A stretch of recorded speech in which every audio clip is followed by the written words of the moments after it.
what do you want to be when you grow A business owner where everyone actually can pronounce my last name, right? You're dreaming pretty big there, Adam. Yeah.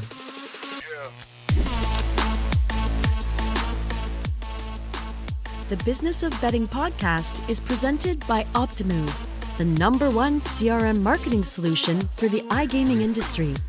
4 out of the top 5 U.S. operators personalize player experiences with Optimove, the #1 CRM marketing solution for the iGaming industry. Learn more about Optimove by requesting a demo at optimove.com/businessofbetting. And if you like what you see, you will get your first month free. What is up, everybody? I am Jason Trost, the host of Business of Betting podcast. Today, I'm joined with Adam Krejcik, who is the co-founder and partner of Eilers Krejcik. Thanks for joining us, Adam. Yeah, my pleasure. Before we kicked off the show, thank you for stepping me through your name. I see your name everywhere. For those of you that don't know, it's one of the leading sort of consultancies around gaming and sports betting, and I see the name everywhere. And every time, I kind of pay attention to people's names. I think they're important. And every time I was look at it, I'd be like, I don't know. Why didn't you go with E and K or something like that? Something sensible. You would think, I think strategically, me and Todd Eilers, our first big decision was to come up with a company name that no one could ever pronounce, so that when you did see it everywhere, everyone had their own interpretation on how to pronounce it. And trust me, I've heard every variation of Krejcik, and Todd's heard every variation of Eilers. We can go by Eilers, Krejcik, EKG, Eilers, whatever it is. As long as you've heard of us, that's all that really matters. So I have heard of you in G2E. You guys had a standing room only. I tried to go to your meeting and it was standing room only. So you guys put out a good product. I kind of wonder, maybe you get too much business and you want to turn people away. But sometimes when I order wine or whiskey and I want to try something new, I'm too embarrassed to pronounce it. So I ended up always going with Oban or here I go. I don't know if it's Oban or Oban. But you kind of, or the, a fancy French chateau name, and you're like, I'll get the yellowtail because I know how to pronounce that. I kind of wonder, maybe people are afraid to call you because they don't want to say Mr. K or something.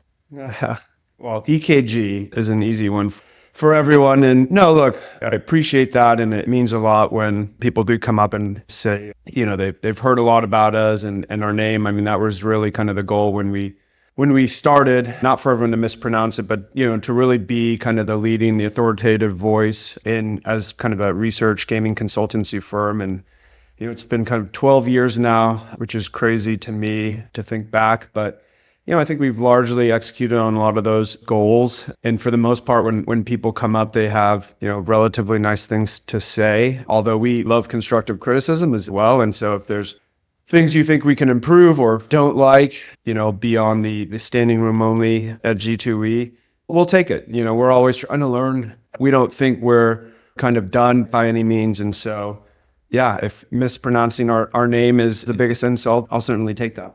That's pretty good.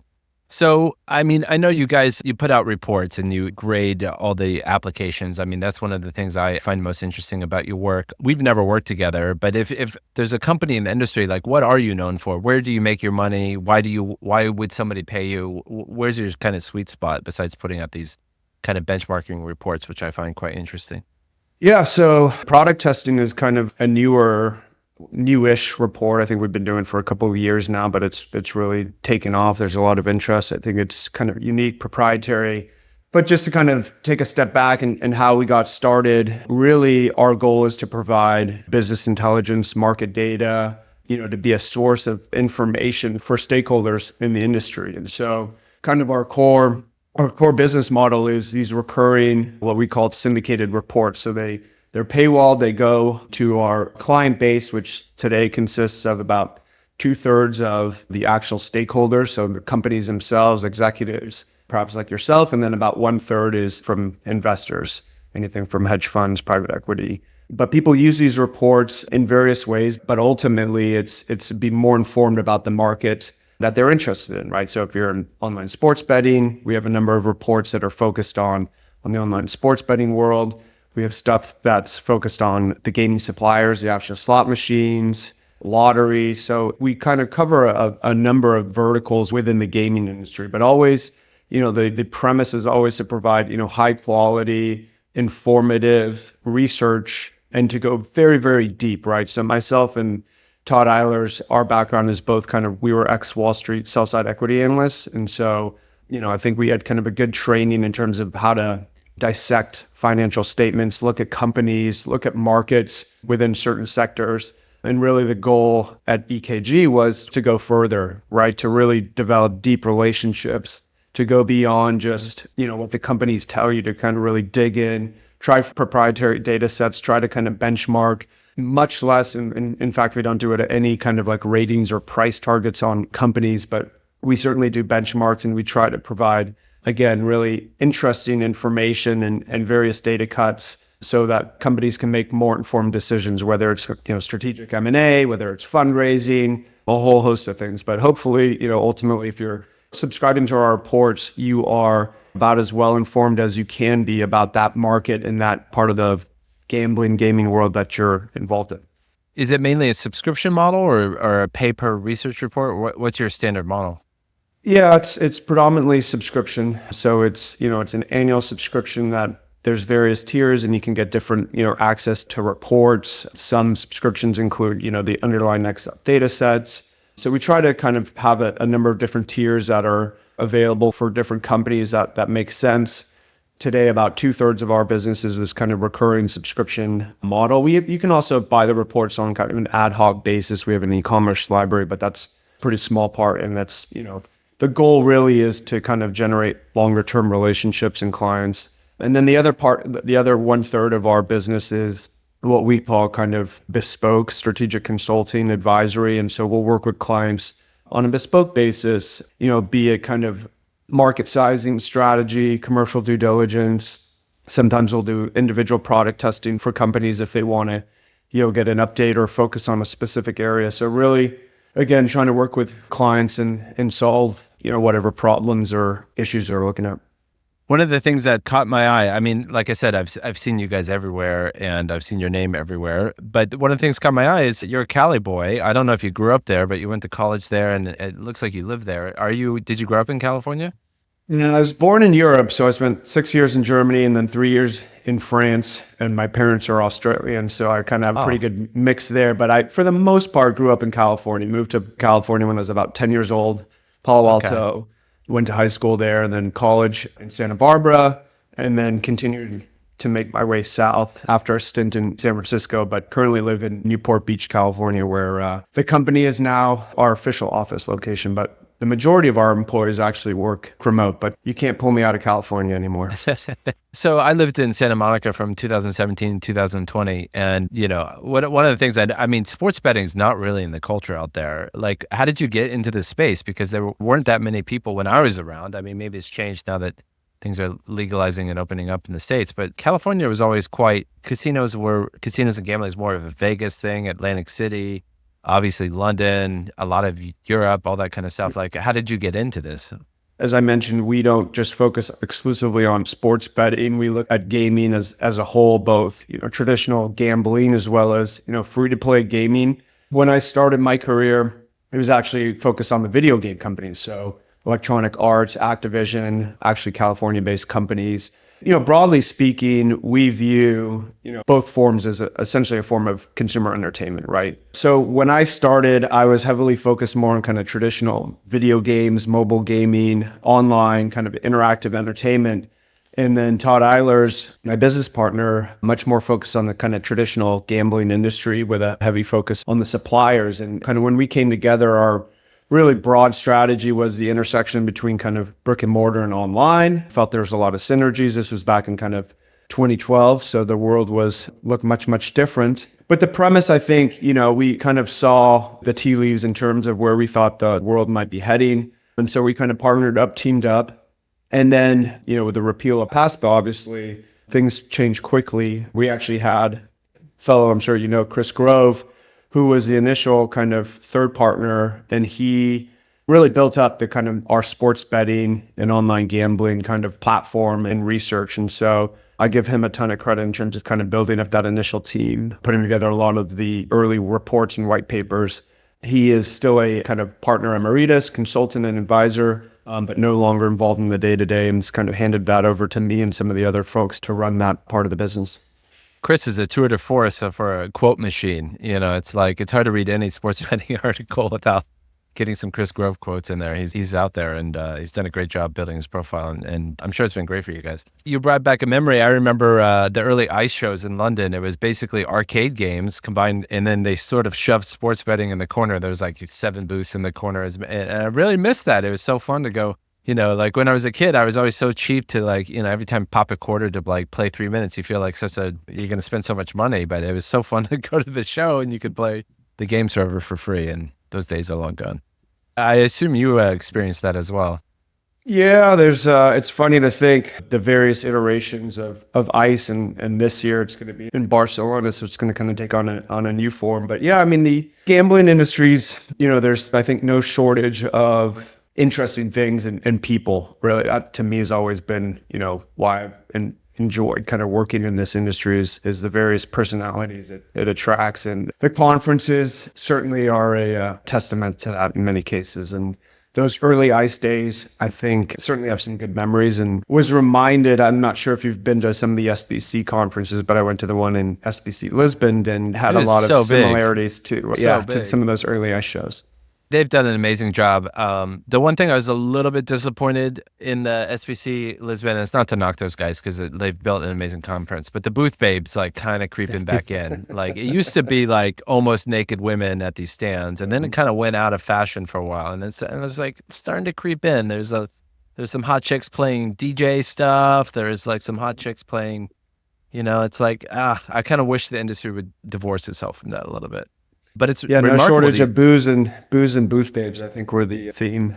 Who knew that they can successfully attract people's attention? Yeah. As somebody based in California, I mean, like I said, I lived there for 3 years, so I'm no expert. And I to be honest, I never really learned the political landscape very much with the tribes and the card rooms and stuff like that. I guess one of the big topics of our industry is what's going to happen in California. There's a fight between the tribes and sweepstakes, and there's a fight between the tribes and the regulated sports books, and there's obviously, California is the 5th largest economy in the world, which it still like blows my mind. What's your take on what's going on in California, and what's your prediction for how it's going to play out?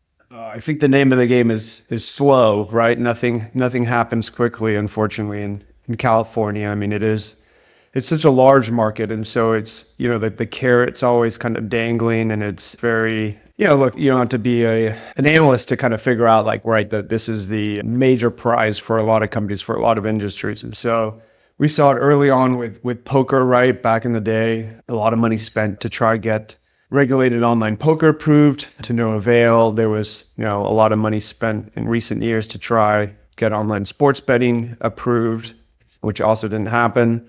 And now there seems to be a pretty contentious battle around sweepstakes, and also kind of the latest iteration of fantasy sports. And so, look, I think at the end of the day, we work with a lot of the tribes. I'm based in California. We certainly understand their position, right? They have the exclusivity in gaming. They have these compacts, and they really, I think, can dictate a lot of the terms, and they have a lot of political clout here. And so I think always the smartest move is to try work with the tribes. I think what inevitably happens a lot of times is, they're on their own timeline, and really they are not, those timelines a lot of times don't mesh up with commercial operators. And so that kind of creates a little bit of a disconnect. So it's really tough to predict, what's happening, the political environment, other than, I think patience and having relatively low expectations is kind of where we sit. We don't have California in our kind of roadmap for online sports betting in the next 5 years. I think there's potentially a chance for kind of retail sports betting at some point. But again, that's really a kind of a different ballgame and model. And, the unfortunate thing for someone like myself and you when we lived here is it kind of hurts the consumer, right? Like, I'd like to have this form of entertainment and be able to bet on my phone. I can do just about anything else on my phone these days. And to not be able to kind of place a legal sports bet is a little frustrating, but that's kind of just the nature of the situation we're in. So for it to change, I mean, I remember as a California voter looking at all the propositions, which I thought was fucking insane. I felt like I needed a law degree in order to vote properly. And while I love direct democracy, the idea that California asking all these citizens, do you want to spend 2% of tax revenue on a new sewer system? I'm like, I'm not qualified for this. I don't. Why? We elect people. That's a long way to say, is the only way to do anything through a proposition referendum vote? Or can the legislature and governor, I'm not sure what the legal situation is, can the legislature and governor do something, or does it have to be a proposition that's voted on by the people? Yeah, it has to be a proposition. And I think what we've learned is it has to be kind of a proposition that has kind of pretty wide support. I mean, I don't remember the exact figure, but the SBA, the Sports Betting Alliance Association, spent, a record sum, I want to say maybe $200 million. And the proposition, I think, had one of the worst voter turnouts in the history of all California propositions, which to me is crazy, right? Like the narrative and the framing and how this was presented for something that I think if you ask people blindly, a lot of people in California, oh yeah, give, citizens the right to bet on sports. That's going to be taxable revenue. It's regulated in California. For it to fail that bad, really is a testament to a lot of things, not the least being also, that the tribes run a very strong kind of counter to that to prevent it. And so it's tough to see how this is going to shake out. I mean, I will say there's been some alliance recently, if you're kind of looking at the kind of the day-to-day, with a lot of the tension now on sweepstakes, social sweepstakes gaming, and the tribes and the SBA and some commercial stakeholders actually kind of coming together and trying to figure out a way to shut this industry out of California. There is some speculation that this, kind of coming to the table perhaps sets the framework for them to work together in the future. Again, we'll see. I take anything around California with pretty high degree of skepticism these days. It moves slowly. And again, the motivations really and the timetables for the tribes are much, much different than a lot of the commercial operators. So since, for those of you that don't know, proposition is basically a referendum where you ask the voters, it's usually one or two sentences, like, do you want this, yes or no? Do you remember, what was the question and why did it fail? I get that the tribes have political weight in the state and, but most Californians are not connected to the tribes. I can understand that they might have lots of lobbying power and lots of sway from the sort of inside the government stuff, but I don't understand why the tribes might have sway in a general populist referendum style. So do you remember the question and what's your theory and why it failed? I can't remember the exact wording. It's been a few years now, but there was two propositions. So number one, it created confusion. They were right next to each other, 26 and 27. One was tribal driven. The other one was from, the online, the commercial operators. And, number one, that created confusion. Number two, there was just a massive TV campaign and blitz here around kind of pulling on some of the more negative aspects of gaming, right? Problem gambling, things like that. The old a casino on everyone's phone. So I think there was a host of reasons, but really they didn't have support from the editorial boards. They didn't have support from some of the big unions here. They didn't have support from a number of politicians. And so when you don't have, that kind of clear support across the board, I think it just becomes really, really challenging. If you look at Missouri, I think they ran a much better playbook. Again, totally different situation, but even there, it's crazy. It came down to a few hundred votes. So there is still, I would say we're obviously biased here in terms of, and likely the listeners as well, why wouldn't you want to approve this? But there's still a large portion of the population that just wants nothing to do with gambling. And you really have to, if you're bringing these referendums, you really need to have very, very strong support because it's not easy to kind of introduce these things and get them approved. And look, that's a big theme right now for the OSB market in general in US, right? So our thesis is, right, you have something like 2/3 of the adult population now has access to sports betting, which is great. And the market's, grown tremendously. And, it's still growing in existing states, but a lot of the easy, fruit, so to speak, has been picked, right? If you look at the states that, especially the really populous states that haven't, have sports betting, California, we just discussed, Texas being another one. These are really going to be a challenge in terms of getting it approved. And so conversely, the map really, or the TAM expansion is much, much more difficult than it has been over the past 5 years. And so it's going to create an interesting dynamic now where growth for a lot of the large operators, FanDuel, DraftKings included, is going to be much, much tougher. And so they're starting to face tougher comps this year. They'll certainly start to face tougher comps next year with only one state coming online. And so you also, one of our things that we think and put in our reports, right, is where are they going to look to for growth next? And typically it's going to be strategic M&A. Can it be adjacent categories? Can they, look outside of the US? Things like that. But, I think the general kind of policy or the map of states coming online is going to become much, much more difficult. And as a result, that's going to have some pretty big implications in terms of how, all the commercial operators run their business. While we're on the States, what's your take on Texas? Do you think that's going to open up, or is that another long play?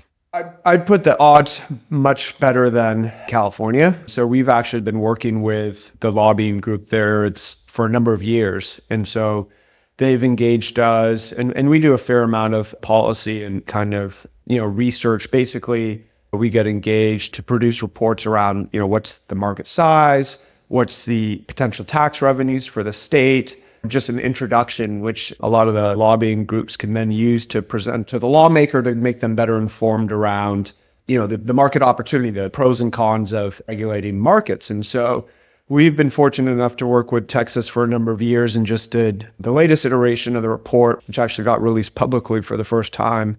Unfortunately, our kind of working thinking, and again, things can change, is we don't think they're going to, we think the deck's stacked against them to kind of get approval this year. And that's largely just a function of kind of some of the partisanship in Texas and a host of other factors. But I do think they are moving in the right direction. They do have relatively broad support from a number of different stakeholders. And I think there is a path there that we can see. It's unlikely to be this year, but I believe we have Texas in kind of our map within the next 5 years. So that's a little more encouraging than California. I know it's a bit of a hot topic, like sweepstakes. Do you think they're here to stay, or do you think that they're going to die a death as sort of AGs start to knock them off? Yeah, we'll see. I mean, I think it's an industry that's moving very rapidly. Obviously, it's been around a lot longer than I think a lot of people realize or appreciate. There's been a lot, more attention in the last kind of 12 months, and then even more attention, I would say, in the last 2 months post G2E. But the funny thing is, VGW, Virtual Gaming Worlds, this is Chumba Casino has been, at it for over a decade, and no one really seemed to care, or maybe just didn't notice. There is there is increasing attention now on this space. I think our general view is it's hard to kind of disrupt the status quo, and as things become, bigger and bigger and more ingrained and more kind of capital begins to flow into it. And, I think certainly more legitimate, but I would say more kind of high profile and potentially even regulated companies become involved in these adjacent sectors to the gambling industry that sits somewhere between, traditional gambling and free-to-play gaming, they become harder to kind of just shut down. And so we certainly don't think there's going to be any federal legislation that kind of wipes out the industry. I think it becomes kind of a state-by-state issue, likely to see more cease and desist. But again, I think we've said it, and I think others have said it as well. I mean, there's a very similar kind of playbook and a lot of similarities between, how fantasy sports kind of emerged in the US, right, with FanDuel and DraftKings. And there was a lot of kind of contentious debates and money spent and AGs looking to shut down that industry. And ultimately they survived, iterated, and now are some of the largest, online sports fan operators and casino operators in the US. So it's something that's really hard to predict. And what we do, with our reports and our models is we try to do less of just blanket statements saying, that this is the future and this is, we don't have a magic 8 ball. We're constantly updating our models and our reports and our outlook. And really as the data changes, as information and as things change, we adapt to that. And so again, our working thesis right now is that you're more likely to see certain states send cease and desist for sweepstakes, but we also don't believe that you're going to see kind of blanket, regulation and the entire industry shut down. So one of your businesses is a VC arm, and obviously you've sort of been on the inside track from, what's going on in the industry. And like, let's say you meet some whippersnapper entrepreneur that wants to be a B2C sports betting company in the United States. What advice would you tell them? Raise a lot of money because it's really expensive and difficult. I mean, I probably, that'd be an area that we wouldn't likely invest unless it was just, something so disruptive, innovative, completely different approach because, B2C sports betting is one of the most competitive industries now, right? You're going up against some very, very large companies, brands. And so for us, we're looking more for potential suppliers, companies that can help serve and support these operators. And I think there's a lot more opportunity there in terms of investable companies. So look, for us, the VC arm really kind of happened organically. We spoke to a lot of companies, we speak to a lot of companies in this industry. A number of years ago, we'd referred investors to different companies and then decided, hey, why can't we actually start investing in some of these? And it was, it's a nice complementary part to our kind of core business, can invest in some early stage companies and supporting them. And it's much, much different than our typical day-to-day. So riffing off that a little bit. So if you take kind of like any industry, so if you take cars or other internet verticals or other industries, there's always outside challengers that kind of break through and like crush the incumbents, sort of like Walmart to Kmart and, Best Buy to Circuit City and Amazon to Best Buy and Tesla to Ford and, go on and on, like everybody thought sort of Snapchat was the kind of instant thing. And then, TikTok comes along and kind of crushes Facebook. Like there's always this kind of churn. But like what I always find in this industry, everybody like assumes that sort of FanDuel, DraftKings and sort of like the tier one and the tier twos have like kind of run away with it. And I really can't think of any industries. I mean, I'm sure there are. But I can't think of that many industries on the top of my head where incumbents have this sort of like right to exist forever without, like if I imagine sports betting in 10 years, I do not think that FanDuel and DraftKings will be in the top 10. Why do you think there's such a, like why the perception is there's such an inertia to these brands and that the perception is that it is, to your point, like I've heard that many times before that you need a boatload of cash to have a chance. Like where do you think that comes from? I would challenge a little bit, right? Like FanDuel and DraftKings, they're kind of the endemic brands now, but they were the challenger brands a number of years ago. So I think initially, you could say they were the disruptors. It was the Caesars, MGMs, Wynns of the world that really were kind of the endemic casino brands. And then you had, FanDuel, DraftKings being these kind of online first brands, having the fantasy, having the database, very creative, sophisticated marketing campaigns, and really they built their brands out of nothing, right? I mean, DraftKings and FanDuel didn't exist, I want to say over 10 years ago, where, the likes of some of these kind of iconic casino brands have. And so a little bit I would say is perhaps we've already seen, right, these challengers come in and they've done a very good job. And I wouldn't say there's no chance of anyone catching up. I mean, you do have I wouldn't say, some of the newer brands that are enjoying a lot of momentum now and we're seeing solid growth is Fanatics. I think they've had a unique approach. Bet365, right, the largest brand in the UK. Bet with Penn, and so there's a lot of companies trying to chip away in this space, and so we've seen it, right, with a number of different approaches, leveraging various competitive advantages that some of these companies may have. I would say outside of kind of all those companies, right, the only other company where we've seen not only, but where else are we seeing really strong growth is kind of in these non-traditional sports betting. So the likes of Underdog, Prize Picks, right? They're in what we call this kind of DFS plus fantasy. They're seeing tremendous growth, right?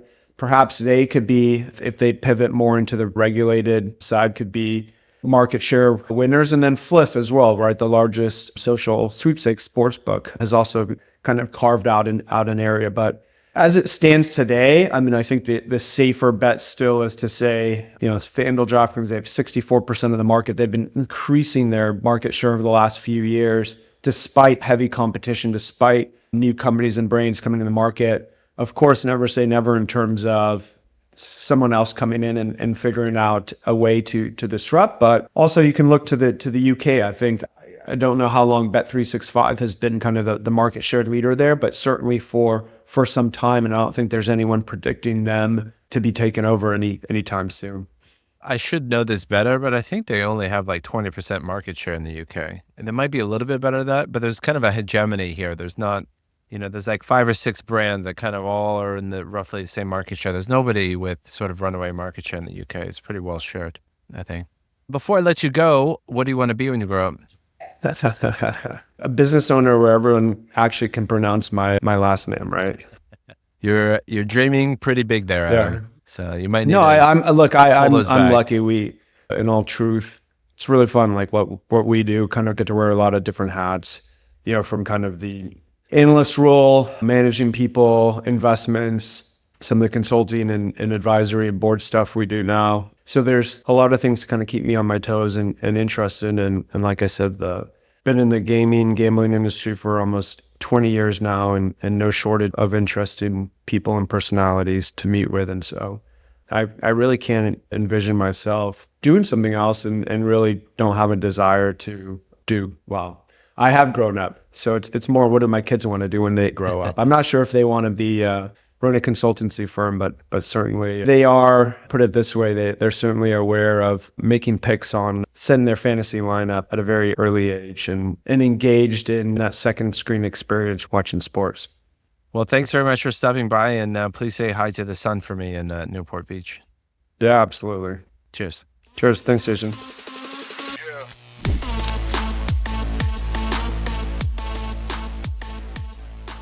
The Business of Betting podcast is presented by Optimove, the #1 CRM marketing solution for the iGaming industry.